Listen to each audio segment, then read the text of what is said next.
Hi again and welcome back to a beginner's guide to Toon Boom Harmony. Now that we've seen the very basics of the node view, let's dive in a little deeper and see how we can use some effect nodes to add some finishing touches to our animations. So to demonstrate what we're going to do with our nodes to add some effects on our animation, I took the animation I showcased last time and added just a bit of color and put both line and colors on the same layers, which wasn't the case before. So I find myself with just one drawing layer with my animation on it. The same as before, except it has a few colors to it now. And same as before, I've got my basic node view with my drawing layers, my composite, which is linked to display and write. Nothing changes here. And by the way, we are mostly going to use the camera view, the node library, and the node view. If you don't have either node library or node view visible, you go into Window and you just open them here. And then you can dock them where you want them to stay. But no use to have two node views in the same window. So, the first thing we're going to do is add a light to the character. Let's say there is a light on top of the character overhead. So I animated this over the character. You can see it's pretty sloppy already. And if I play it, it follows the character. And you can see it's just some very simple brush strokes to give just a position of the light. This is not a proper final render. You can see that it goes all over the place. It intentionally goes over the edges in many cases. And this is not what you would use as a final render for a lighting on this character. We're going to add some effect to this lighting. And the first thing we are going to add is a blending node, because right now it's in normal blending mode, which means it will show the color I used for the light, which is this yellow shade here. It will directly show this color. If I add a blending node to this layer, I will be able to give it a blending like multiply or overlay or additive or something like that. So I go into my node library, and in the top bar here, I can search for a specific node. So I search for a blending node. It's this one. I drag it here. And if I want the light to be connected to it, what I have to do is I want the connection between the light here and the composite here to go through blending. So entering here and exiting here. But what we want to do is when you click and drag blending, when you hold Alt, you will see that your cursor changes a bit. You hold Alt and you drag it over a connection, and you see that it connects the input and the output of my blending node. I let go of the click, and it has applied the blending node on my light. But if we go into the options of the blending node, in the yellow square here, we see it's normal, and that's why it's unchanged. Here, when I select the blending nodes, it turns gray, but that's not the definitive color. It's just to show that it has been selected. But we can see that the blend mode is in normal, which means that there is no change. So if I want to change this blend mode, let's say I want to make it a screen, I go into blend mode here and select screen. SWF blend mode only applies when you are going to do exports in Swift format, and if you don't, it's not necessary. So I change here the blend mode, but you can see that it is still unchanged. The reason is we are currently in our camera view in the OpenGL render. What this means is it doesn't show exactly the final render of our animation. To show the final render, you have to click on this icon here, render view. You have two flower icons at the bottom. One is gray, one is in color. The gray one is the OpenGL view. The colored one is the rendered view. And you can see it's not exactly the same between what we see in the render view and what we see in the OpenGL view. The reason we work in OpenGL view is very simple. If I play the animation in the OpenGL view, it plays as intended. If I play the animation in the render view, it won't play at all because it can't render the frames as it plays it. You can see in this bar here, every time I go over a frame in the render view, it needs a little bit of time to render it. There is a workaround to it by using a specific node while working in OpenGL view. So we go back to OpenGL view. And in our node, we're going to search for something called render preview. So same as we did with the blending node, we bring it to our node view. And this one has to go between your composite and your display. And what happens when I do this? My image goes all blurry. That's because by default a render preview node will reduce the resolution of your image to be able to render it in real time. But since we are working here with a pretty small file, we can, by going into the option with this yellow square, have a better preview resolution.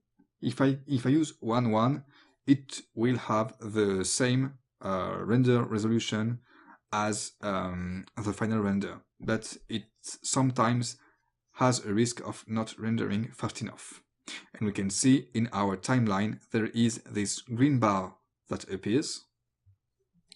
And when it's green, it means that all the frames in the animation are rendered and can be played. So for now we can work with a preview resolution of 1.1, but later if the file gets heavier, we might need to reduce it to 1.2. But for now this will do. So we can see our animation and we can see the blending taking effect in real time. If you want some other form of blending, let's say additive, we can see its effect as well. Or if you want overlay, it's the same. Overlay is pretty good, I think.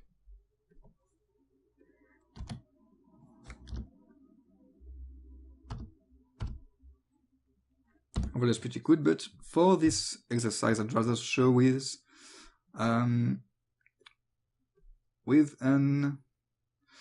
a screen blending. This should be good. I'm going to reduce the value of the color so that it's not too harsh, too bright. This should be good. And back to the node view. So we have our blending, but we can see that the color of the light is going all over the place and it's going beyond the silhouette of the character. What we can do is add a few nodes that will make it so that the light will never go out of the borders of the character. Basically, it will use the contour of the character as a mask, the same way you would have clipping masks in Photoshop or any other software. So to do that, we search for a node called a cutter. And first thing we see is that a cutter has 2 input points and 1 output. The output will be the image with the mask applied to it. The inputs, they are very important. The one with the dot, I don't know if you can see it clearly. This should be better. The one with the dot is the image that we want to show, and the one without the dot is the image that we will use as a mask.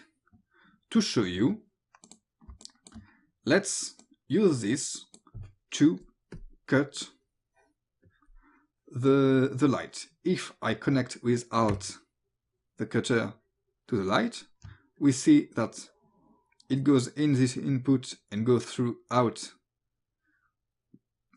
this output, but nothing happens. And that's because since there is still no image in this input of the cutter here, there is no reference from which to cut to remove some parts of the light. If I connect the penguin and you see I connect a second output of my penguin drawing, what happens is the exact opposite of what I want, because it will cut everything that's inside the silhouette of the penguin. That's normal, that's because the cutter is in normal mode.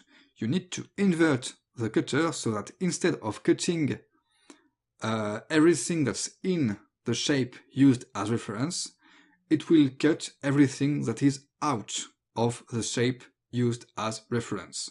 To do that, you go into the options of the cutter and you just check inverted. And now we have our light with the blending mode we wanted, and it always stays within the silhouette of our character. So, a little recap, because doing this kind of manipulation is what starts to make your node view complicated to look at. So, recap. First we have our light and our penguin. We make our light go through a blending node to give it a screen blending, so that it's not just an opaque color. And then we make our light go through a cutter node using the silhouette of the penguin as a reference to keep all the brush strokes of the light within the silhouette of the penguin. And now I'm going to introduce one last node for now, and it's the blur node. So, search for blur here. We're going to use the Gaussian blur because it's the most common. And very important thing, we are going to connect it before the cutter, and I'll explain to you why later. But we see again there are 2 entries. We won't worry about the matte entry input here. We will only worry about the image input. So, same as the other nodes, you drag, you click, or you hold Alt, and you make sure to have it be before the cutter. You can have it be before the blending, it doesn't change anything, but it's important right now to have it before the cutter. And once this is done, we go into the options of Gaussian blur. There's also the shortcut Shift E. I'm sorry, I realize I forgot again to activate show off to show the shortcut. But the shortcut to access the options of a node or a layer either through the yellow square or by using Shift E. Just in case you wanted to know, I don't use this shortcut too much, but it's always nice to know it's there.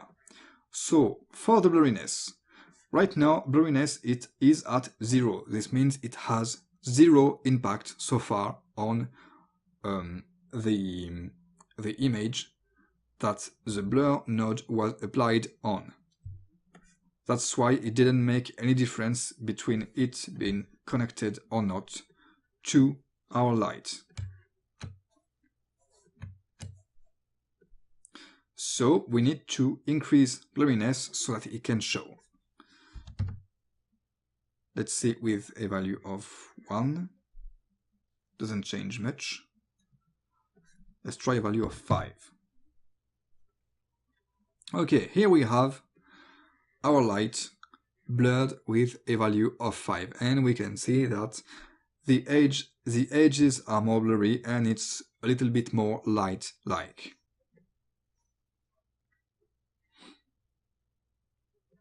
But if I were to put this blur node after the cutter, I disconnect it using Alt the same way I connected it. If I put it here, what happens is you can see that it goes over the edge here.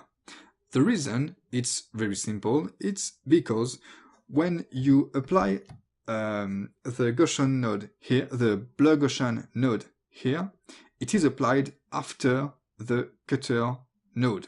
So that means that the cutter first cuts the form to fit the edges of the penguin, but we apply a blur after that, which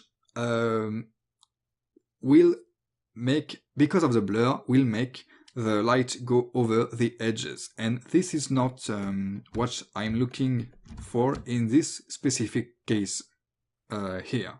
There are some cases where it can work in your favor, but that's not what I'm looking for here. So just to show you that the order in which you organize your nodes is important. And that's going to be it for the nodes I'm going to show today. That's already pretty dense. It's just the basics so far, but you can already, I think, start to see what are the possibilities and what potential have the nodes in Toon Boom, because you can see we went from these blobs over our penguin to this with 3 nodes. And it looks a little bit better. So, quick recap. Render preview node so that we can see the final render and not the OpenGL render. Blending node so that your color is not just a matte opaque color, but it blends with the colors that are beneath it depending on the mode. Cutter to make sure that it stays within the boundaries of your references here. And just to show you without the cutter, with the blur. And blur to just blur your light and make it look a little bit more quote-unquote natural. Let's say let's less cel-shaded, for lack of a better term. And there you go, that's the basics of the nodes. And now you should have a pretty good grasp of what you can do with the node view. At least for shading and lighting, because what we saw so far it's barely 1% of what the node view can do, really. There's still a lot more to cover, but for now, just focus on these 3 nodes I showed you, blending, cutter, and blur. And already you can see what you can do with them and how much you can mix them together to get some interesting results. And if you have any question, make sure to pop by the Discord I made. The link is in the description. And anyways, with this done, I have covered most of the fundamentals you need to do paperless frame-by-frame animation. There's still a bit more to show before tackling cutout, but first, join me in the next video for a special episode that won't talk only about Toon Boom Harmony. Until then, take care.